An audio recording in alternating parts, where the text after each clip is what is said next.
The Slava-class, which is Russian for glory, Soviet designation Project 1164 Atlant, which is Russian for Atlas, is a class of guided missile cruisers designed and constructed in the Soviet Union for the Soviet Navy and currently operated by the Russian Navy.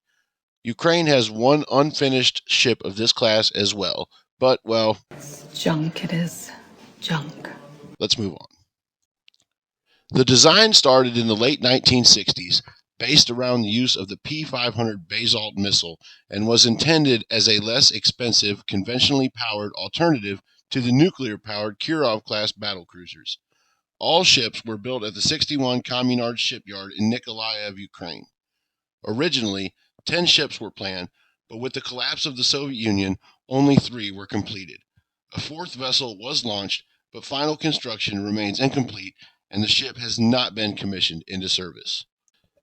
The 3 finished and commissioned ships in service are the Moskva, Varyag, and the Marshal Ustinov. Moskva is the flagship of Russia's Black Sea Fleet, Marshal Ustinov serves in the Northern Fleet, and the Varyag is the flagship of the Pacific Fleet. The Slava-class ships are 612 feet long with a displacement of 11,490 tons under a full load. They run gas and steam turbine engines and are able to achieve a top speed of 32 knots, and while cruising, they have a range of around 3,000 nautical miles. Armament for these ships, as stated before, was built around the use of the P-500 Basalt missile. These have since been upgraded to accommodate the Vulcan anti-ship missile, and each ship carries 16 of these. The launchers are fixed facing forward at around 8 degrees elevation with no immediate reloads available. They also carry 68 S-300F Fort surface-to-air missiles and 40 OSA-M surface-to-air missiles. They have one twin AK-130 gun turret mounted on the bow with 6 AK-630 Sea-Wiz systems. They also have 2 RBU-6000 anti-submarine mortar systems and 10 533mm torpedo tubes. Hangar and pad space is available for a single helicopter on the stern. These ships are intended to launch their missiles in salvos, maintaining control of each through a separate data link. In flight, the group can coordinate their actions. One flies to a higher altitude and uses its active radar to search for targets, forwarding this data to the other missiles which remain at low altitude. The missiles are reported to be programmed so that half a salvo will head for a carrier target, while with the rest dividing between other ships.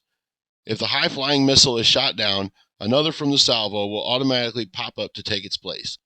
All of the missiles will then switch to active radar for the terminal phase of the attack. The Slava-class missile cruiser Moskva was recently seen in the media as videos surfaced showing the captain ordering 13 Ukrainian soldiers to surrender on Snake Island during the Ukraine-Russia conflict. The Ukrainian soldiers' response before all 13 were killed when Moskva shelled the island went viral. New Slava-class cruisers are something that is not going to happen. These ships were built in the 1980s, and the most we could maybe see is Russia somehow finishing the 4th hull that's in Ukraine, although even that is unlikely given the ship's reported condition. It's junk, it is. Junk. The Russian Navy has pivoted to the smaller and more capable Admiral Gorshkov and Admiral Grigorovich class frigates, and has been rumored to be designing a new large destroyer class for years now. While their time is limited, the Slavas present a potent foe for their opponents. Once again, I would like to thank you all for watching ROADBLOCK'S Defense channel. Please like, comment, subscribe, share the videos, and let me know what you think in the comments about the Slava-class missile cruisers and their capabilities.